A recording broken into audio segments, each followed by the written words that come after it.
رب اشرح لي صدري ويسر لي امري واحلل عقدة من لساني يفقهوا قولي. اللهم ربنا الهمنا رشدنا واعذنا من شرور انفسنا. اللهم ارحمنا بالقرآن العظيم. اللهم اجعله لنا اماما ونورا وهدى ورحمة. اللهم ذكرنا منه ما نسينا وعلمنا منه ما جهلنا وارزقنا تلاوته آناء الليل وآناء النهار واجعله لنا حجة یا رب العالمین آمین۔ بہت اہم بات ہے جو اس کے اندر مضمر ہے، وہ بہت ہی معاف کرنے والا ہے، اس لیے کہ یہ سارا مشرکانہ نظام جو دنیا میں بنتا رہا ہے اس کے در حقیقت جو انڈر لائنگ اس کی فلسفی ہے، اس کی بنیاد کے اندر جو فکر کام کرتا ہے وہ یہ ہے کہ اللہ تو بہت دور ہے، بہت دور ہے، وراء الورا ثم وراء الورا، ہم بڑے پستی کے وکیل ہیں، ہم تو ہیچ ہیں، ہماری بات تو وہاں تک پہنچ نہیں سکتی، کوئی سفارشی درکار ہے، کوئی درمیانی ایسے وسیلے ہو کہ وہ ہماری سفارش کرے۔ اس حوالے سے وہ سارا نظام چلتا ہے کہ وما نعبدهم الا ليقربونا الى الله زلفى، یا یہ کہ یہ در حقیقت ہم شفاؤنا عند اللہ، یہ جو ہستیاں جنہیں ہم پوچھتے ہیں یہ تو اللہ کے ہمارے سفارشی ہیں۔ ہم نے ان کو کب کہا ہے کہ یہ ہمارے خالق؟ وَلَئِن سَأَلْتَهُم مَّنْ خَلَقَ السَّمَاوَاتِ وَالْأَرْضَ لَيَقُولُنَّ اللَّهُ، اے نبی اگر آپ ان سے پوچھیں گے کس نے پیدا کیا آسمان اور زمین، فوراً کہہ دیا اللہ نے کی، وہ کسی اور کو خالق نہیں مانتے تھے۔ لیکن اس اللہ کی جناب میں اس کی سرکار میں رسائی حاصل کرنے کے لیے کچھ درمیانی واسطوں کی ضرورت ہے، بس ان کی بھی کچھ ڈنڈوت ہم کرتے ہیں، کچھ چڑھاوے چڑھاتے ہیں تاکہ وہ خوش ہو جائیں، وہ اللہ کے ہاں ہماری سفارش کریں گے تو اللہ ہمیں معاف فرماتے ہیں۔ اس سب کی نفی کی ہے انہو کان غفارا، وہ تو بہت ہی معاف کرنے والا ہے، اس سے کسی کی سفارش کی ضرورت نہیں، تم اس کی طرف متوجہ تو ہو۔ ہم تو مائل میں کرم ہے، کوئی سائل ہی نہیں، راہ دکھلائے کسے رہبر منزل ہے تئی، جیسا کہ وہ اس حدیث میں آتا ہے کہ ہر رات آخری حصے میں اللہ تعالیٰ سمائے دنیا تک نزول فرماتے ہیں اور پھر ندا ہوتی ہے حل من مستغفر فاغفر له، ہے کوئی استغفار کرنے والا کہ میں اسے بخش دوں، کوئی معافی چاہنے والا کہ اسے معاف کر دوں، حل من سائل فاعطیہ، ہے کوئی مانگنے والا کہ میں اسے عطا کروں۔ تو اللہ تو خود غفار ہے، تم کن چکروں میں پڑے ہوئے ہو؟ اپنا عمل درست نہیں کرنا، حرام خوری کو جاری رکھنا، اپنے غلط طرز عمل کو برقرار رکھنا اور تلاش کرنا ادھر ادھر کوئی سفارشی، کوئی ذرائع، کوئی وسائل، کوئی وسیلہ، تو یہ تمہاری اصل میں ساری کی ساری غلط فہمی ہے۔ وہ تو خود غفار ہے، بخشنے والا ہے، ذرا اس کی طرف خلوص قلب کے رجوع تو کرو۔ فَقُلْتُ اسْتَغْفِرُوا رَبَّكُمْ إِنَّهُ كَانَ غَفَّارًا، اس کے نتیجے میں کیا ہوگا؟ یرسل السماء علیکم مدرارا، وہ آسمان چھوڑ دے گا تم پر چھاجو برستا ہوا، یہ لفظی ترجمہ ہے۔ مدرار کہتے ہیں کثیر الدروخ، جس میں کہ بڑی ہی یعنی قوت کے ساتھ، جس میں ہم اردو میں کہتے ہیں چھاجو بھی برستا ہے، چھاجو پانی برستا ہے، اور آسمان کو چھوڑ دے گا یعنی گویا کہ بند ہے کوئی لگا ہوا، اور اس کے بعد اللہ تعالیٰ کے حکم سے وہ بند کھلے گا اور تم پر جو ہے اللہ کی طرف سے بارش ہوگی رحمت کی، اور ماہ مبارکہ تم پر نازل کیا جائے گا۔ یرسل السماء علیکم مدرارا ویمددکم باموال وبنین، اور وہ تمہاری مدد فرمائے گا مال کے ذریعے سے بھی اور بیٹوں کے ذریعے سے بھی، وَيَجْعَلْ لَكُمْ جَنَّاتٍ وَيَجْعَلْ لَكُمْ أَنْهَارًا، اور وہ تمہیں باغات بھی تمہیں عطا فرمائے گا، تمہارے لیے بنا دے گا باغات، اور تمہارے لیے بہا دے گا اور رواں کر دے گا نہریں اور چشمے۔ اب یہ جو الفاظ ہیں ان کے حوالے سے بعض تفسیری روایات، اگرچہ وہ محدثین کے یعنی جو بھی معیارات ہیں ان پر تو اس درجے ثابت نہیں ہے کہ ان کو کہیں صحیح عین میں جگہ ملے، لیکن تفسیری روایات میں یہ بات آئی ہے، لیکن مضمون سے مناسبت رکھتی ہے، اور قرآن مجید کے دوسرے مقامات سے اس کے شواہد بھی تھے کہ اللہ تعالیٰ جب بھی کسی قوم کی طرف رسول کو بھیجتا تھا، میں اس لیے اب اس بارے میں محتاط ہو گیا ہوں کہ رسولوں کا ذکر اور ان کے بارے میں جو سنت اللہ ہے اس کا ذکر کرتے ہوئے میں جو حال کا صیغہ نہیں استعمال کرتا بلکہ ماضی کا، اس لیے کہ سلسلہ نبوت اور رسالت بند ہو چکا ہے۔ اب ہمیں حال کا صیغہ جو ہے غلطی سے بھی استعمال نہیں کرنا چاہیے، اس سے بھی اشتباہ ہو جاتا کہ اللہ جب بھی رسول کو بھیجتا ہے اس کے ساتھ یہ قاعدہ قانون ہے، تو بھیجتا ہے نہیں، بھیجا کرتا تھا، اس کا سلسلہ جو ہے اب منقطع ہو چکا ہے۔ تو اللہ کا یہ قاعدہ رہا ہے، یہ سنت رہی ہے اللہ کی کہ جب بھی کسی قوم کی طرف کسی رسول کو وہ بھیجتا تھا تو اس قوم کو جھنجھوڑنے کے لیے چھوٹے چھوٹے عذاب، کہیں قحط پڑ گیا، کہیں کوئی اور مصیبت آ گئی ہے، کہیں کسی اور طرح کی تکلیف آ گئی ہے، یہ تمام چیزیں اس لیے ہوتی تھی تاکہ یہ کچھ جاگے، ہوش میں آئے۔ اس لیے کہ اگر فراوانی ہے، عیش ہے، آرام ہے تو اور غافل ہو جاتا ہے انسان، پھر یہ کہ اس کے اندر استغنا بڑھتا چلا جاتا، بے پرواہی کے اندر اضافہ ہوتا، غفلت جو ہے اور گہری ہو جاتی۔ لیکن جب اس طرح کی کیفیت ہو، کوئی بیماری آ گئی ہو، تو انسان آپ کو معلوم ہے اللہ کی طرف متوجہ ہوتا ہے، دعا کرتا ہے پروردگار میری اس مصیبت کو ٹال دے۔ کوئی اور مصیبت آئی ہو تو یہ اللہ کا مستقل قانون، جس کو سورہ سجدہ میں اس طرح بیان کیا گیا ہے، وَلَنُذِيقَنَّهُم مِّنَ الْعَذَابِ الْأَدْنَىٰ دُونَ الْعَذَابِ الْأَكْبَرِ، ہم انہیں لازماً چکھائیں گے بدلہ چھوٹے چھوٹے عذابوں کا اس بڑے عذاب سے پہلے۔ وہ بڑا عذاب کون سا ہے؟ جبکہ کسی قوم کو بالکل ختم تہس نہس کر دیا جائے، جس کے لیے میں نے لفظ استعمال کیا تھا عذاب استیصال، جڑ سے وہ کسی کو اکھاڑ دے۔ تو اس عذاب اکبر، عذاب استیصال سے پہلے چھوٹے چھوٹے عذاب، کہیں جو ہے قحط پڑ گیا ہے، کہیں کوئی اور آفت سماوی آ گئی ہے، تاکہ لوگ ہوش میں آئے، جاگے۔ تو یہ روایات میں آتا ہے کہ حضرت نوح علیہ السلام کے زمانے میں بھی جبکہ ان کی قوم جو ہے اعراض اور انکار پر اصرار کر رہی تھی، سواد والا اصرار، تو ان پر بھی قحط آیا بہت شدید، اور اچانک ان کے ہاں بچوں کی پیدائش کا سلسلہ بھی رک گیا۔ معلوم ہوتا ہے جیسے پوری قوم باندھ ہو گئی، گویا کہ نسل ختم ہوا چاہتی۔ یہ 40 برس کا عدد آیا ہے کہ مسلسل نہ کسی بچے کی پیدائش ہو رہی ہے کسی گھر میں، اور بارش نہیں برس رہی ہے، شدید قسم کا ان کے اوپر جو ہے قحط کا عالم ہو گیا۔ اس میں کچھ یعنی معلوم ہوتا ہے کہ ان روایات کے ساتھ ان الفاظ کی مناسبت ہے۔ فَقُلْتُ اسْتَغْفِرُوا رَبَّكُمْ، میں نے ان سے کہا استغفار کرو اپنے رب سے۔ اور اسی کے حوالے سے میں نے عرض کیا تھا حضرت عمر کا وہ واقعہ کہ انہوں نے بارش کی دعا نہیں کی، استغفار کیا۔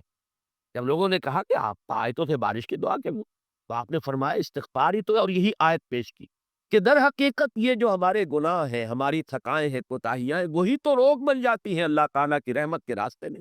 اگر اللہ بخشنے ان گناہوں کو تو گویا کہ وہ راستہ جو رحمت کا وہ کھل جائے گا، اور پھر ہمیں اللہ تعالیٰ ہماری تمام ضرورت کی چیزیں بہت پہنچائے گا۔ تو فرمایا فَقُلْتُ اسْتَغْفِرُوا رَبَّكُمْ إِنَّهُ كَانَ غَفَّارًا يُرْسِلِ السَّمَاءَ عَلَيْكُمْ مِدْرَارًا، اگر تم یہ کرو، استغفار کرو، پلٹو، رجوع کرو اپنے رب کی جناب میں، تو اللہ تعالیٰ یہ جو بند لگا ہوا ہے، اس لیے یرسلو کا لفظ میں نے عرض کیا تھا جیسے کہیں بندش ہو، اس کو کھول دیا جائے، تو یُرْسِلِ السَّمَاءَ عَلَيْكُمْ مِدْرَارًا، یہ جو بندش لگی ہوئی ہے، بارش نہیں ہو رہی ہے، اللہ اس بندش کو توڑ کر اور تم پر چھاجو بارش برسائے گا۔ وَيُمْدِدْكُمْ بِأَمْوَالٍ وَبَنِينَ، اور تمہیں مال سے بھی نوازے گا اور اولاد سے بھی نوازے گا۔ یہ تمہارے ہاں یہ سلسلہ بھی جو رک گیا ہے، اس کے لیے اللہ تعالیٰ جو ہے اس سلسلے کو جاری فرمائے گا۔ وَيَجْعَلْ لَكُمْ جَنَّاتٍ وَيَجْعَلْ لَكُمْ أَنْهَارًا، اور تمہارے لیے باغات بھی بنا دے گا اور نہریں اور چشمے رواں کر دے گا۔ مَا لَكُمْ لَا تَرْجُونَ لِلَّهِ وَقَارًا، اب تو انداز ہے وہ تشویق کا، ترغیب کا، بڑی ہی دل سوزی کے ساتھ ان کو بلانے کا۔ یہ آیت جو ہے اس میں جلالی انداز، مَا لَكُمْ لَا تَرْجُونَ لِلَّهِ وَقَارًا، تمہیں کیا ہو گیا؟ تم اللہ تعالیٰ کے جلال کا کوئی اندیشہ نہیں رکھتے؟ اللہ تعالیٰ کی غیرت کہیں جوش میں نہ آ جائے؟ تم جس طریقے سے اکڑ رہے ہو، جس طریقے سے استکبار کر رہے ہو، جس طرح میری دعوت کو رد کر رہے ہو، اعراض کر رہے ہو، تمہیں کوئی اندیشہ نہیں رہا کہ اللہ تعالیٰ جہاں رؤوف ہے، ودود ہے، رحیم ہے، وہیں پھر ذو انتقام بھی ہے، شدید الانتقام، بہت سخت انتقام لینے والا، سخت سزا دینے والا، شدید العقاب۔ تو یہاں مقارہ اللہ کی شان جلالی، اللہ کی عظمت کا ظہور نہ ہو جائے کہیں، اور اللہ تعالیٰ کی وہ غیرت جو ہے وہ کہیں جوش میں نہ آ جائے کہ جس کے نتیجے میں تمہیں نسیہ منسیہ کر دیا جائے۔ مَا لَكُمْ لَا تَرْجُونَ لِلَّهِ وَقَارًا، تمہیں کوئی اندیشہ نہیں رہا، تمہیں کوئی خیال نہیں، تمہیں کوئی گمان نہیں رہا، تمہیں کوئی توقع نہیں ہے کہ اللہ تعالیٰ کا جلال جو ہے کہیں وہ ظاہر نہ ہو جائے۔ وَقَدْ خَلَقَكُمْ أَطْوَارًا، حالانکہ اس نے تمہیں پیدا فرمایا ہے جیسے کہ تم جانتے ہو کہ ایک کیفیت کے بعد دوسری، دوسری کے بعد تیسری، جیسے کہ سورہ حج میں اور سورہ مومنون میں آیا ہے وَلَقَدْ خَلَقْنَا الْإِنسَانَ مِنْ صُلَالَةٍ مِّن طِينٍ ثُمَّ جَعَلْنَاهُ نُطْفَةً فِي قَرَارٍ مَّكِينٍ ثُمَّ خَلَقْنَا النُّطْفَةَ عَلَقَةً فَخَلَقْنَا الْعَلَقَةَ مُضْغَةً فَخَلَقْنَا الْمُضْغَةَ عِظَامًا فَكَسَوْنَا الْعِظَامَ لَحْمًا ثُمَّ أَنشَأْنَاهُ خَلْقًا آخَرَ فَتَبَارَكَ اللَّهُ أَحْسَنُ الْخَالِقِينَ۔ تو یہ دو صورتیں جو آپس میں جوڑے کی حیثیت رکھتی ہیں، سورہ حج اور سورہ مومنون، ان میں آپ دیکھیں گے کہ یہ مضمون انہی دو صورتوں میں بڑی خوبصورتی کے ساتھ آیا ہے۔ پہلے رکوع میں وہاں بھی ہے اور پہلے ہی رکوع میں سورہ مومنون میں بھی ہے۔ قد خلقکم اطوارا، طورن بعد طورن، ایک کیفیت کے بعد دوسری، دوسری کے بعد تیسری، تمہیں کہاں سے کہاں پہنچا دیا ہے گندے پانی کی بوند سے، اور تمہیں ایک انسان بنا کر کھڑا کر دیا ہے۔ اتنی اعلیٰ صلاحیتیں تمہارے اندر ودیت کرتی ہے۔ الم تروا کیف خلق اللہ سبع سماوات طباقا، کیا تم نے دیکھا نہیں، کیا تم نے غور نہیں کیا کیسے بنا دی اللہ تعالیٰ نے 7 آسمان تہ بر تہ۔ ان کے بارے میں ہر جگہ جہاں بھی الفاظ آتے ہیں میں عرض کرتا رہا ہوں کہ تاحال ان الفاظ کی حقیقت ہم پر منتشر نہیں تھی۔ ہمارا علم جو ہے، جو بھی اس کاسمولوجی جسے آپ کہتے ہیں یا اسٹرانومی، اس کا علم ابھی یہاں تک نہیں پہنچا ہے کہ یہ حقیقت منتشر، لیکن ایمان ہمارا ہے کہ وقت آئے گا کہ معلوم ہوگا جب اور انسان کا علم بڑھے گا کہ یہ ہے وہ حقیقت جس کو 7 آسمانوں کی شکل میں اور اس طریقے سے قرآن مجید نے بار بار بیان کیا ہے۔ تاحال ہم اس کی اصل حقیقت کو جاننے سے قاصر ہیں اور ہمارے لیے ممکن نہیں ہے۔ یہاں پر ایمان بالغیب اور قرآن مجید پر پورا اعتماد اور یقین، بس یہی ہمارا سہارا ہے۔ 7 آسمان طباقہ، ایک دوسرے پر تہ بر تہ، وجعل القمر فیہن نورا، اور ان آسمانوں میں رکھ دیا اس نے چاند کو ایک روشن قندیل بنا کر، وجعل الشمس سراجا، اور اس نے بنا دیا ہے سورج کو ایک چراغ۔ یہ جو لفظ ہے چاند اور سورج کا جو تقابل قرآن مجید میں آتا ہے، یہ سورہ فرقان کے آخری رکوع میں بھی ہے۔ تبارک الذی جعل فی السماء بروجا وجعل فیہا سراجا وقمرا منیرا۔ سورج کو ہمیشہ کہا گیا چراغ۔ چراغ وہ ہے کہ جس میں کمبسٹن کا عمل جو ہے، عمل احراق، چلنے کا عمل ہو رہا ہوتا، اس میں نور بھی ہے، حرارت۔ تو چونکہ اب سائنس ہماری جو ہے وہ اس بات کو واضح طور پر جانتے ہیں، سورج تو بہت بڑی بھٹی ہے، ایسی بھٹی جس کا کہ ہم تصور ہی نہیں کر سکتے، وہاں سے ہی یہ حرارت اور یہ جو نور کا جو بھی طوفان ہے وہ نکلتا ہے۔ لیکن چاند میں کوئی عمل نہیں ہے کمبسٹن کا، وہ تو ٹھنڈی شے ہے، اس کے اندر جو روشنی ہے وہ بھی ریفلیکٹ ہو رہی ہے، سورج کی روشنی، اس کے اندر اپنی روشنی بھی نہیں ہے۔ تو چاند اور سورج کے مابین جو فرق ہے، قرآن مجید نے اس کو بڑے نمایاں انداز میں چاند کو کہا ہے وہ منور ہے، منیر ہے، روشن ہے، لیکن سورج جو ہے وہ چراغ ہے، اس میں کہ کوئی شے جل رہی ہے۔ صرف فرق یہ ہے کہ آپ کے چراغ میں کوئی مٹی کا تیل جل رہا ہے لالٹین میں، یا چراغ کے اندر کڑوا تیل جل رہا ہے، اور وہاں کیا جل رہا ہے اس کا آپ اندازہ نہیں کر سکتے کہ اس کی کتنی حرارت ہے اور کتنی اس کے اندر طوفانی جو ہے وہ عمل احراق جو ہے کس کیفیت میں ہے۔ لیکن بہرحال جہاں تک دو الفاظ کا تعلق ہے وہ صحیح صحیح منطبق ہوتے ہیں۔ وجعل القمر فیہن نور، اور اس نے ان آسمانوں کے اندر ہی ایک قندیل روشن کر دی ہے، یہ چاند کی۔ وجعل الشمس سراجا، اور سورج کو بنا دیا ہے چراغ۔ واللہ انبتکم من الارض نباتا، اور اللہ نے تمہیں اگایا ہے زمین سے جیسے کہ اگایا جاتا ہے۔ یہ آیت اس سورہ مبارکہ کی یہ ذرا ایسی ہے کہ جس کے بارے میں تفصیل غور کرنے کی ضرورت ہے۔ باقی مضامین تو قرآن مجید کے اکثر و بیشتر وہ مضامین تھے کہ جو بار بار تکرار کے ساتھ آتے ہیں، لیکن یہ الفاظ بڑے غیر معمولی ہے، اور اس انداز میں میرے علم میں نہیں ہے کہ کسی اور جگہ یہ انداز جو ہے انسان کی تخلیق کے ضمن میں یہ اسلوب اختیار کیا گیا ہو یا اس سے کوئی ملتا جلتا اسلوب ہو۔ واللہ انبتکم من الارض نباتا، اللہ نے تو تمہیں اگایا ہے زمین سے جیسے اگایا جاتا۔ اب کس میں ایک تو وہ لوگ کہ جن کا رجحان ہے کہ ایوولوشن جو ہے، ڈارون کا نظریہ ارتقاء کے نام سے وہ معروف ہے، لیکن اصل میں اس کے دو حصے کیے جانے چاہیے، ایک ہے نظریہ ارتقاء، ایک ہے ڈارون کا نظریہ ارتقاء۔ ان دونوں میں بڑا فرق ہے۔ جہاں تک ارتقاء کا تعلق ہے، وہ تو ہمارے علماء اور ہمارے مفکرین نے بہت پہلے اس کے بارے میں گفتگو کی۔ ابن مسکوے ہو، مولانا روم ہو، بڑی صراحت کے ساتھ انہوں نے ارتقاء کا ذکر کیا ہے کہ اس کائنات کا تدریجاً یوں ارتقاء ہوا ہے، اور پھر یہ جمادات سے پھر نباتات، اور نباتات سے حیوانات، اور حیوانات سے انسان کی تخلیق جو ہے تدریجاً ہوئی ہے۔ تو ارتقاء کے ماننے والے تو بہت لوگ ہیں۔ ڈارون کا نظریہ ارتقاء در حقیقت وہ ارتقاء کی جو میکینزم ہے، اس کی جو شکل ہے، جو اس کا پروسیس بنتا ہے، اس کی توضیح اس نے اس کو بیان کیا ہے دو اصطلاحات کے حوالے سے۔ ایک تو اسٹرگل فار ایگزسٹنس اور ایڈیپٹیشن، کہ تمام اس دنیا کے اندر حیوانات کے مابین ایک کشمکش جاری ہے اپنے آپ کو برقرار رکھنے کے لیے چیزیں کم ہیں، کمپٹیشن بہت ہے، تو جو بھی ان میں سے سروائیول آف دی فٹسٹ، جو اس میں سے نہایت فٹ ہوگا وہی سروائیو کرے گا، باقی ختم ہو جائے گا۔ تو حالات جب بدلتے ہیں تو جو اپنے اندر حالات کے ساتھ سازگاری پیدا کر کے اور اپنے وجود کو مناسب بنا لیتا ہے بدلے ہوئے حالات کے، وہ بچ جاتا ہے، باقی جس کے اندر یہ اڈیپٹیشن کی صلاحیت نہیں ہے وہ ختم ہوتا ہے۔ تو struggle for existence, survival of the fittest اور ایڈیپٹیشن کے ذریعے سے نئے جو وہ اپنے اوصاف پیدا کرتا ہے وہ جاندار اپنے اندر ماحول کے ساتھ سازگاری اختیار کرنے کے لیے، یہ تھوڑے تھوڑے بڑھتے چلے جاتے ہیں اور نسل منتقل ہوتے ہیں، یہاں تک کہ ان کے اندر کتنی بڑی تبدیلی ہو جاتی ہے کہ ایک بالکل نئی نو وجود میں آ جائے۔ یہ در حقیقت اس کا فلسفہ یہ ہے کہ اس نے توجیہ کی ہے ایوولوشن کی، لیکن یہ وہ شے ہے کہ جسے آج تک ثابت نہیں کیا جا سکا۔ اس لیے کہ سائنس میں تو آپ کو معلوم ہے اصول یہ ہے کہ جو آپ کا ہائپوتھیسس ہے، جو آپ کا نظریہ ہے، اس نظریے میں جو چیز بنیادی ہے اس سے آپ ایکسپیریمنٹ سے ثابت کر دی، تب اب وہ ایک ثابت شدہ حقیقت مانا جائے گا۔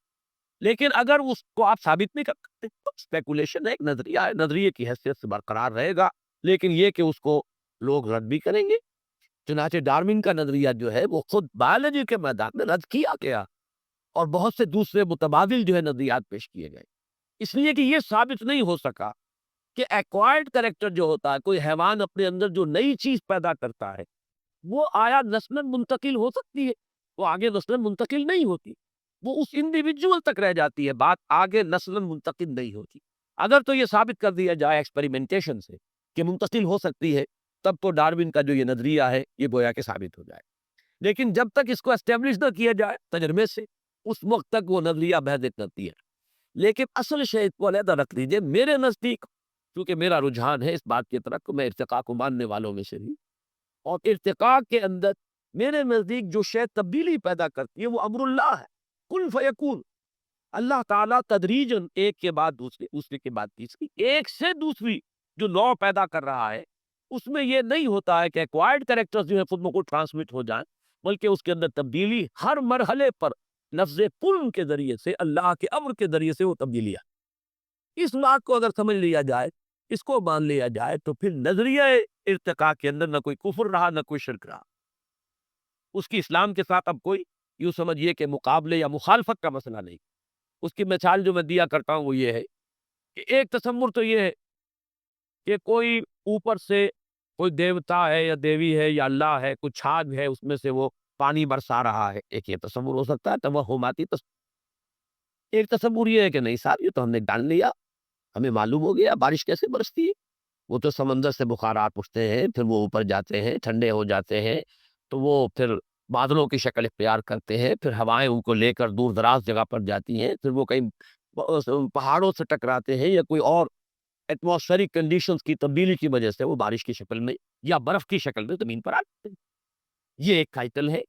پھر وہ برف پگھلتی ہے یا بارش پانی کا جو ہے وہ آتا ہے، وہ فضا کو دھوتا ہوا اور زمین کے مختلف ندیوں نالوں میں سے ہوتا ہوا پھر دریاؤں سے ہوتا پھر سمندر میں پہنچ جاتا۔ یہ تو ایک سرکل ہے،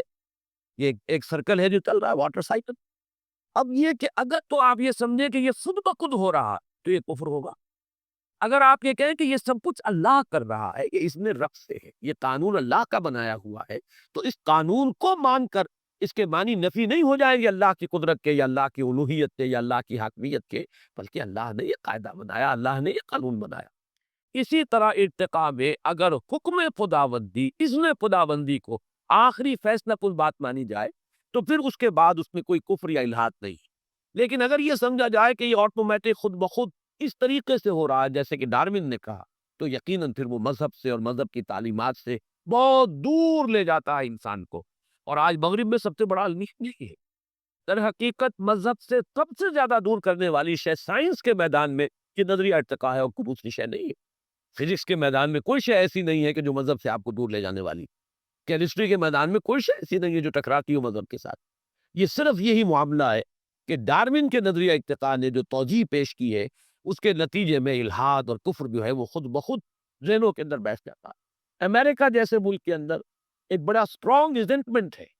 کہ تم ہائی اسکول کے لیول پر نظریہ ارتقاء پڑھا دیتے ہو ہمارے بچوں کو، نتیجتاً مذہب کی تو بنیاد ہی ان کے ذہن میں نہیں رہتی، اس کی بنیاد ہی ختم ہو جاتی۔ لہذا وہاں ہمیشہ کنٹروورسی چلتی رہتی ہے کہ جو لوگ بھی اس مذہبی مزاج کے وہ کہتے ہیں کہ نظریہ ارتقاء ہائی اسکول لیول پر نہ پڑھا ہے، یہ ابھی کچا ذہن ہوتا ہے، اور ہائی اسکول وہاں پر ہوتا ہے وہ 12 سال والا۔ تو یہ جو ایف اے یوں سمجھیے آج کل ہمارے ابھی فیصلہ ہو گیا کہ تمام ہائی اسکول جو ہے وہ ایف اے تک ان کو اپ گریڈ کر دیا جائے گا، تو وہاں پر پہلے ہی سے ایسا ہے۔ یہ جو ذہن ہے ابھی پختہ کو ہوتا نہیں،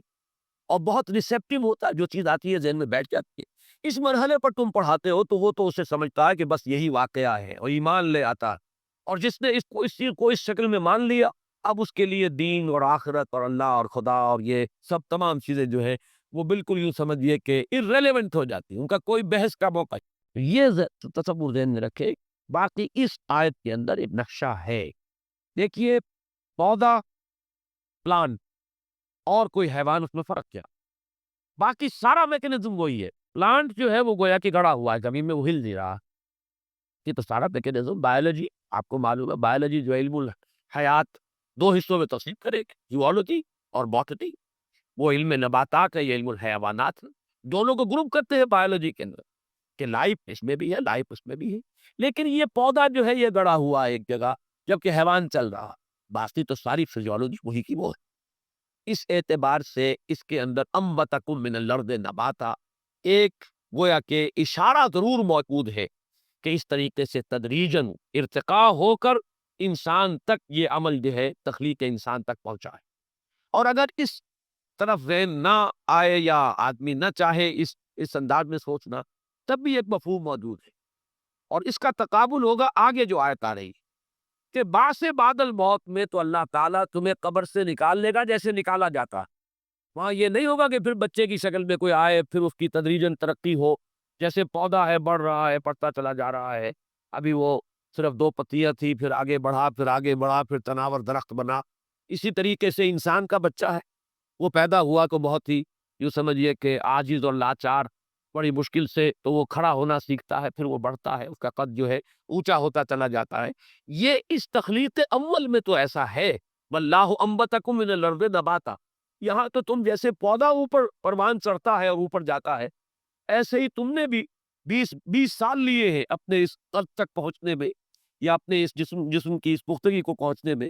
لیکن قیامت کے دن بعث بعد الموت جب ہوگا تو وہ تو اللہ نکال لے گا، یخرجکم اخراجا۔ پھر وہاں جو ہے انبتکم نباتا والی بات نہیں ہوگی، پھر یہ وقت جو ہے اس میں نہیں لگے گا تمہاری اپنی اس پوری جو شخصیت ہے اس تک پہنچنے کے لیے۔ تو اس کے تقابل کے لیے بھی یہ لفظ جو ہے بہت ہی مناسب ہے کہ تمہیں یہاں تو اس نے اگایا ہے کیسے اگایا جاتا،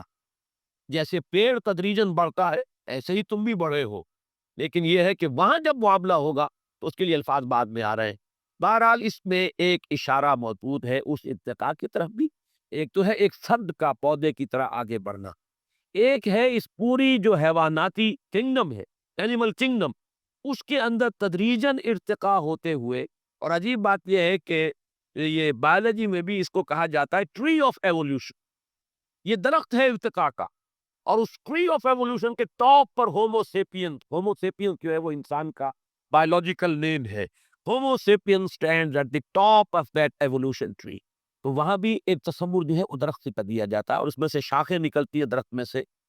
تو مختلف مراحل پر مختلف سپیشیز جو ہے علیحدہ ہوتی چلی گئی، لیکن درخت جو ہے ابھی بڑھتا چلا جا رہا ہے، یہاں تک کہ اس کے ٹاپ پر ہومو سیپینز آیا۔ تو واللہ انبتکم من الارض نباتا، اس میں وہ رنگ بھی موجود ہے،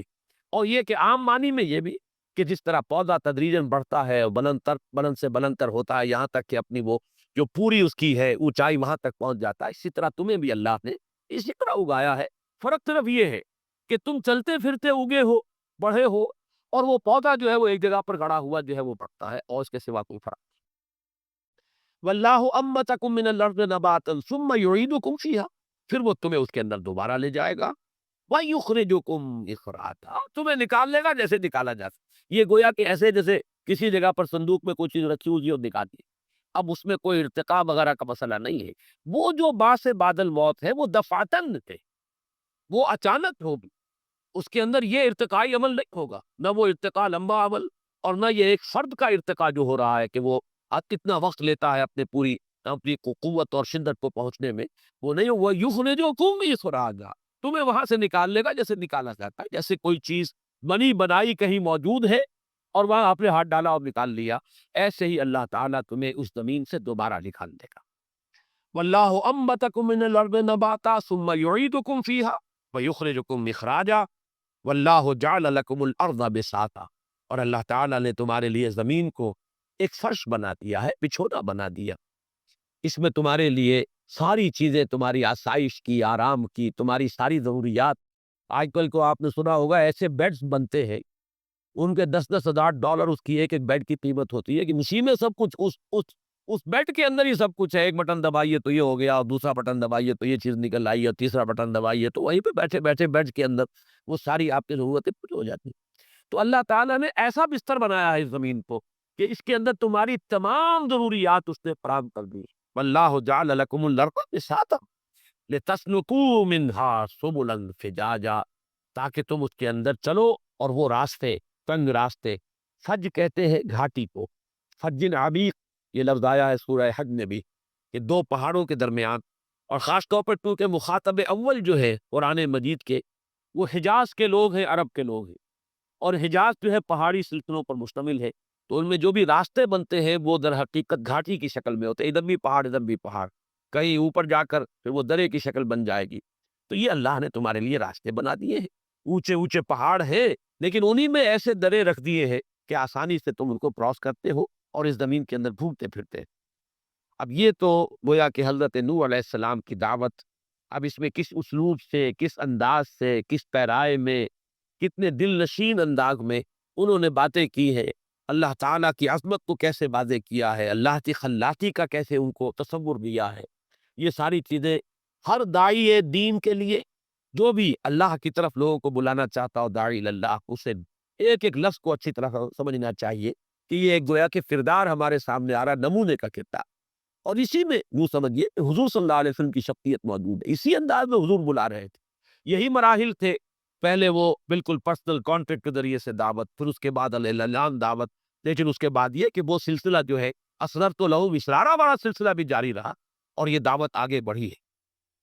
لیکن حضرت نوح علیہ السلام کی قوم نے جس طریقے سے ان کی دعوت کو رد کیا ہے، اب اس کا نقشہ، قال نوح رب انہم عصون، فریاد کی نوح نے، میں نے قالا کا ترجمہ کیا ہے فریاد کی بھی، اے میرے رب، ربی کا در حقیقت یہ مخفف ہے، اے میرے پروردگار، انہم عصونی، انہوں نے میری نافرمانی کی ہے، میری بات ماننے سے انکار کیا، میری دعوت کو رد کر دیا ہے، وَاتَّبَعُوا مَن لَّمْ يَزِدْهُ مَالُهُ وَوَلَدُهُ إِلَّا خَسَارًا، اور انہوں نے پیروی کی ہے انہی لوگوں کی جن کو ان کے مال اور اولاد نے سوائے گھاٹے کے اور کچھ نہیں دیے، یہ لفظی ترجمہ میں نے کیا، انہوں نے پیروی کی، وَاتَّبَعُوا مَن، ان کی، لَّمْ يَزِدْهُ، جس کو کہ نہیں اضافہ کیا ہے، مالہ، اس کے مال نے، وَوَلَدُهُ، اس کی اولاد نے، إِلَّا خَسَارًا، مگر گھاٹا ہوتے ساتھ، یعنی تو نے انہیں اولادوں سے نوازا، تو نے انہیں دولتیں دی، یہ جو سرداران قوم ہیں، لیکن ان کو ان کی اولاد اور مال کی وجہ سے سرکشی پڑتی چلی، بجائے اس کے کہ شکر کرتے تو یہی مال و اولاد ان کے لیے خیر کا ذریعہ بن جائے، لیکن انہوں نے چونکہ کفران نعمت کیا، گھمنڈ کیا، تکبر کیا، تو تیری دی ہوئی یہ نعمتیں ان کے حق میں گویا کہ خسارے کا ذریعہ بن گئی، خسارے کا سبب بن گئی، ان میں تمرد، شیطنت، استکبار، غرور پیدا ہوا، جس کی وجہ سے وہ میری دعوت کو ٹھکرا رہے، میری پکار پر لبیک نہیں کہہ رہے۔ تو پروردگار، انہوں نے میرا کہنا نہیں مانا، اپنے انہی سرداروں کا مانا۔ اصل میں اس لفظ کو یوں سمجھیے کہ بجائے اس کے کہ یہ کہا جائے کہ انہوں نے اپنے امراء اور سرداروں ہی کا کہنا مانا، ان امراء اور سرداروں کی شخصیت کا تجزیہ کر کے بیان کر دیا کہ جن کو ان کے مال اور ان کی اولاد نے گھمنڈ میں مبتلا کر دیا، ان کی پیروی کی۔ قال نوح رب انہم عصونی واتبعوا من لم یزدہ مالہ وولدہ الا خسارا، پروردگار، انہوں نے میری بات ماننے سے انکار کیا ہے، رد کر دی ہے میری دعوت، اور اتباع کیا ہے اپنے انہی سرداروں کا، چودھریوں کا، کہ جن کے اندر ان کے مال اور اولاد کی وجہ سے غرور اور تکبر بڑھتا چکا۔ وَمَكَرُوا مَكْرًا كُبَّارًا، کبار یہ کبیر سے مبالغے کا سیدھا ہے، انہوں نے بڑی چال چلی ہے، یعنی یہ جو آج کل آپ کے الفاظ استعمال ہو رہے ہیں، ڈس انفارمیشن، تو یہ جو پروپیگنڈے ہوتے ہیں دنیا میں، یہ ہمیشہ سے رہے ہیں، اس طریقے سے عوام کو جو ہے کسی بات کی طرف متوجہ نہیں ہونے دینا چاہتے آپ، تو تمام ذرائع ابلاغ جو ہے اس وقت کسی کی کریکٹر اسیسینیشن کے اوپر جو ہے وہ مرتکز ہو جائیں گے کہ اس کی شخصیت کو اس طرح مجروح کر دیا جائے کہ لوگ اس کی بات ہی نہ سنیں، یا کوئی آلٹرنیٹ دلچسپیاں پیدا کرتی جائے، جیسے کہ سورہ لقمان کے شروع میں کہ انہوں نے ایسے مسئلے ایجاد کر لیے ہیں کہ یہ انہی کے اندر گم ہو کر رہ گئے، دلچسپیاں انہی پہ ہو گئی، اب کوئی سنجیدہ بات سننے کے لیے ان کے پاس وقت نہیں ہے، کسی بات پر غور کرنے کے لیے انہیں کہیں فرصت ہی نہیں ملتی، بلکہ اس قسم کے مشغلوں کے اندر انہیں الجھا دیا گیا، جیسے کہ خود مکے کے بھی ایک سردار نے یہ کیا تھا کہ وہ جا کر لایا کچھ مغنیات لے کر آیا اپنے ساتھ، گانے گانے والیاں، کہ ان کی محفلیں ہوں اور لوگ ان کے اندر جو ہے مگن رہے اور محمد کی دعوت صلی اللہ علیہ وسلم کی طرف ان کو توجہ نہ ہو۔ یہ وہ سورہ لقمان کی ابتدائی آیات میں جس کا ذکر ہے اس کے اندر تفسیری روایات میں یہ واقعہ درج ہے۔ تو انہوں نے بڑا فکر کیا ہے، بڑی چال چلی ہے، ہر تدبیر اختیار کر لی ہے اپنی قوم کی مت مارنے کے لیے اور ان کو اس راستے سے روکنے کے لیے۔ اور اس میں ان کی سب سے بڑی چال کیا ہے، آپ ذرا نوٹ کیجئے، وہ جو عصبیت ہوتی ہے، نسل بعد نسل کچھ معبود ہیں مانے جا رہے ہیں، کچھ کو پکارا جا رہا ہے، کچھ کے نام کی نیاز چلی آ رہی ہے، دی جا رہی ہے نسل بعد نسل، ان کے ساتھ ایک ایسے عصبیت کا رشتہ قائم ہو جاتا ہے کہ پھر اب ان کی دہائی دی جاتی، دیکھو یہ تمہارے ان دیوتاؤں کے جو ہے یہ منکر ہے، یہ فلاں تمہارے بزرگوں کا جو ہے وہ ان کا انکار کرنے والے ہیں، یہ ان کے قائل نہیں ہے، یہ ان کی نفی کرنے والے ہیں، ان کی بات نہ سننا۔ وہ بات ہے جو یہاں آ رہی ہے، وَمَكَرُوا مَكْرًا كُبَّارًا، انہوں نے بڑی چال چلی، بہت بڑی مؤثر تدبیر اختیار کی، اور وہ کیا ہے، وَقَالُوا لَا تَذَرُنَّ آلِهَتَكُمْ، دیکھنا ہرگز نہ کہیں چھوڑ بیٹھنا اپنے معبودوں کو، وَلَا تَذَرُنَّ وَدًّا وَلَا سُوَاعًا وَلَا يَغُوثَ وَيَعُوقَ وَنَسْرًا، اور دیکھنا ہرگز کہیں اس منہ کی باتوں میں آ کر تم اپنے ان معبودوں کو اور اپنے بزرگوں کو نہ چھوڑ بیٹھنا، نہ ود کو، نہ سوا کو، نہ یغوث کو، نہ یعوق کو، نہ نصر، یہ 5 ان کے بڑے بڑے بت تھے، بڑے بڑے دیوتا تھے، اور تقریباً اس پر اجماع ہے تمام مفسرین کا کہ یہ اولیاء اللہ تھے، قوم نوح کے بہت اونچی شخصیت تھے، اللہ والے لوگ، بزرگان دین جنہیں کہا جاتا، لیکن ان کے انتقال کے بعد اب ان کے لیے استھان بنے، پہلے قبریں پجی، اور قبروں کے بعد ایک قدم آگے کی طرح ان کی مورتیاں بھی بنا کر رکھ دی جائیں، تاکہ وہ ارتکاز توجہ جو ہے ان کے ساتھ جب ہمیں لو لگانی ہے تو ارتکاز توجہ میں ہمیں مدد مل جائے۔ اور یہاں آپ دیکھیں گے میں نے اپنی آنکھوں سے بہت ہی، ویسے میں ان کی نیکی سے، ان کی دینداری سے بہت متاثر تھا، ایک صاحب ہمارے درس میں بہت شروع میں جب یہاں پہ ہم نے اکیڈمی کا آغاز کیا آیا کرتے تھے، لیکن ایک مرتبہ ان کے گھر گیا تو باقاعدہ دیوار پر تصویریں لگی ہیں معین الدین چشتی رحمۃ اللہ علیہ، اور ان کے جو خلیفہ تھے جو جو دہلی میں مدفون ہیں، اور تیسرے یہ بابا فرید الدین گنج شکر، ان تینوں کی تصویریں لگی ہوئی ہیں، ان پر ہار ڈلے ہوئے، جیسے ہندوؤں کے ہاں کھا کر بیٹھے ہوئے ہوتے ہیں، ان کے بت جو ہے وہ رکھے ہوتے ہیں کسی تاپ کے اندر سجائے ہوئے، اور جا کے ان کو ڈنڈوت کرتے ہیں۔ یہ معاملہ جو ہے ہمارے ہاں ان بزرگوں کی یہ تصویریں جو ہے موجود ہیں۔ ایران میں تو خیر حضرت علی اور حضرت فاطمہ تصاویر ہیں جو بازار میں بکتی ہیں، اور وہ ان کے گھروں میں آویزاں ہو، باقی میں کبھی نہ مانتا اگر میں نے اپنی آنکھ سے نہ دیکھا ہوتا ایک صاحب کے گھر میں اس طریقے سے ان تصویروں کو لگے، وہ تصویریں ہی ہاتھ پڑے ہوئے ان تصویروں کے، وہ یا کہ بعد ہی وہی کام کے جو یہ ہندو اپنے بتوں کے ساتھ کرتے ہیں وہ ہماری یہ تصویروں کے ساتھ ہوا۔ تو فرق تو صرف اتنا ہی ہے کہ ارتکاز توجہ کے لیے انہوں نے کہا ہم انہیں کوئی خدا تھوڑے مانتے ہیں، یہ بزرگ ہے، اہل اللہ ہیں، یہ ہمارے سفارش کریں گے، اور ہم ان کے جو ہے ان کے وسیلے سے اللہ تعالیٰ کا قرب حاصل کر سکتے ہیں، لہذا ان کے لیے ذرا ہم یعنی to show some respect for them، ہم نے یہ چیزیں ایجاد کر لی۔ یہی فلسفہ بت پرستی کا بڑے مدلل انداز میں ڈاکٹر رادھا کرشنن نے دنیا کے سامنے پیش کیا کہ کون احمق سمجھتا ہے کہ یہ پتھر کی مورتی جو ہے اس میں کچھ ہے، یہ تو خود ہم تراشتے ہیں، لیکن یہ تو اصل میں صرف کنسنٹریشن، توجہ کے ارتکاز کے لیے، میڈیٹیشن کے لیے، مراقبے کے لیے ایک پوگرے پیکرے محسوس تھی انسان کی نظر، مانتا پھر کوئی اندیکھے خدا کو کیوں کر، یہ جو شکوہ کی نظم میں علامہ اقبال کا شعر ہے کہ خوگرے پیکرے محسوس تھی انسان کی نظر، تو یہ ہم نے پیکرے محسوس سامنے رکھ لیا ہوتا ہے، اصل میں تو ہم دیوتاؤں کے ساتھ لو لگانا چاہتے ہیں اپنی توجہ کے ارتکاز کے ساتھ، یہ صرف ذریعہ۔ تو اس طریقے سے ہوتے ہوتے وہ بت پرستی جو ہے قوم نوح میں رائج ہوئی،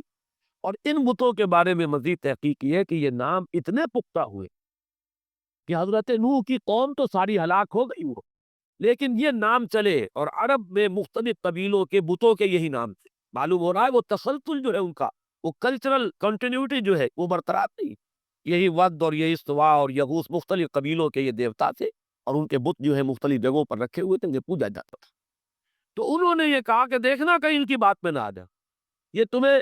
جو ہے دور کر دینا چاہتے ہیں، منقطع کر دینا چاہتے ہیں اپنے ان معبودوں سے۔ تمہارے معبود ود اور سوا اور یغوث اور یعوق اور نصر پوری طرح ان کے وفادار تھے۔ میں نے یہاں 2 آیتیں اور نوٹ کی ہیں۔ سورہ انبیاء میں حضرت ابراہیم علیہ السلام کے بارے میں بھی پھر یہی فیصلہ کیا تھا قوم نے، قالوا حرقوہ وانصروا آلہتکم ان کنتم فاعلین۔ جب حضرت ابراہیم علیہ السلام نے ان کے بتوں کا وہ حشر کیا، سب کو توڑ پھوڑ کر اور صرف ایک کو باقی رہنے دیا، پھر جب پیشی ہوئی ہے قوم کے سامنے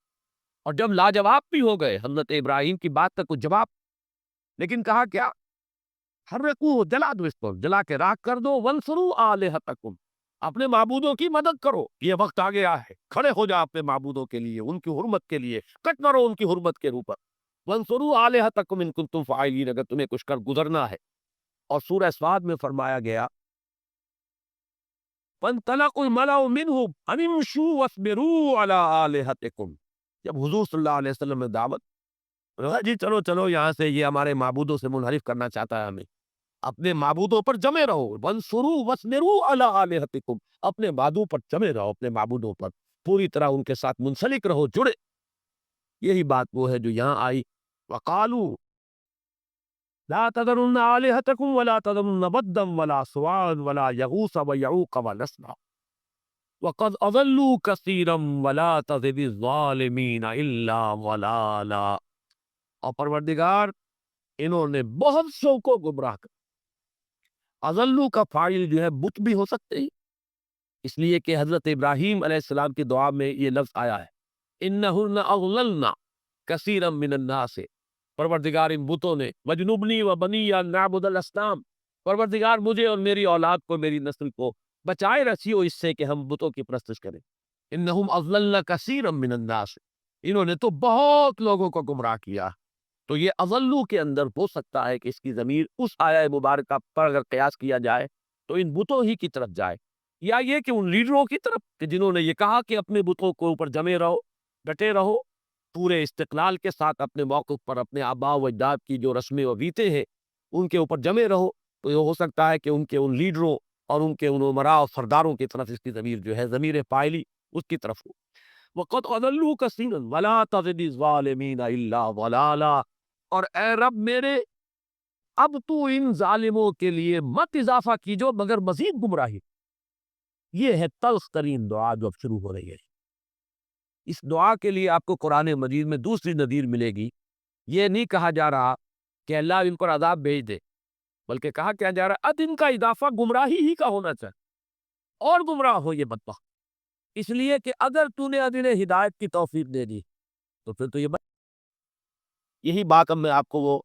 سورہ یونس میں جو حضرت موسیٰ علیہ السلام کی دعا آئی تھی، میں وہ چاہتا ہوں کہ آپ کے سامنے رکھوں۔ ربنا اطمس على اموالهم واشدد على قلوبهم فلا يؤمنوا حتى يروا العذاب الأليم۔ حضرت موسیٰ علیہ السلام نے دعا کی تھی، پروردگار اب ان کے مالوں کو تو ملیاں بیٹ کر دے، ان کے اموال، ان کی جائیدادیں مٹا دے،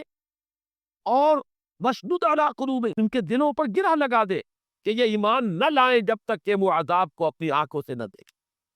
یعنی یہ اس درجے ہم پر انہوں نے ظلم کیا ہے، زیادتیاں کی ہے، اتنے مظالم ڈھائے ہیں، اور میری دعوت کو اس طرح رد کیا ہے، اس حد درجے تک انکار اور اعراض جو ہے اس تک پہنچ گئے ہیں کہ اب اگر ان کے لیے ہدایت کا دروازہ کھل گیا تو اس کا مطلب یہ ہے کہ جن پر انہوں نے ظلم ڈھائے وہ تو گویا کہ اب انہیں کوئی بدلہ نہیں دے سکے گا، ان کے تو سارے گناہ معاف ہیں۔ لہذا پروردگار اب ان کے لیے ہدایت کا دروازہ بند کر دے، واشدد علی قلوبہم، ان کے دلوں کے اوپر ایسی سختی پیدا کر دے، ایسی بور لگا دے، لا یؤمنوا فلا یؤمنوا حتی یروا العذاب العلیم، کہ اب یہ ایمان نہ لائے جب تک کہ دردناک عذاب کو دیکھ نہ لے۔ اس لیے کہ دیکھنے کے بعد ایمان لانا بیکار، اس سے کوئی نتیجہ نہیں نکلتا۔ چنانچہ فرعون کا معاملہ یہی ہوا، جب برت ہو رہا تھا اس نے کہا کہ میں ایمان لایا موسیٰ اور ہارون کے نام، لیکن آلان کیا اب ایمان لا رہے؟ اب ایمان لانا جو ہے وہ تو قطعاً مفید نہیں، وہ تمہارے اب اس عذاب کے اندر اس سے کوئی کمی نہیں آئی۔ وہی دعا ہے، ولا تزد الظالمین الا ضلالا۔ اے رب اب ان کی سرکشی، ان کا استکبار، ان کے یہ پروپیگنڈے، ان کا یہ استہزاء اور تمسخر جو میرا یہ کرتے رہے، جو ہم پر انہوں نے تشدد کیا، اس درجے کو پہنچ چکا ہے کہ اب ان پر ہدایت کا دروازہ نہیں کھلنا چاہیے، اب تو ان کی گمراہی ہی میں اضافہ ہونا چاہیے تاکہ یہ سب سے سختر عذاب کے مستحق۔ اب اس کو اندازہ کر لیجئے کہ نبی سے زیادہ کوئی شفیق اور رحیم نہیں ہوتا اپنی قوم کے حق۔ لیکن ایک وقت آتا، یہی میں نے پچھلی مرتبہ کہا تھا کہ حضور صلی اللہ علیہ وسلم کے بارے میں بھی بعض چیزیں جو بالکل ایک یوں سمجھیے کہ ما فوق البشر اور ما فوق الفطرت تصورات ہمارے دین میں پیدا کر لیے گئے کہ حضور نے تو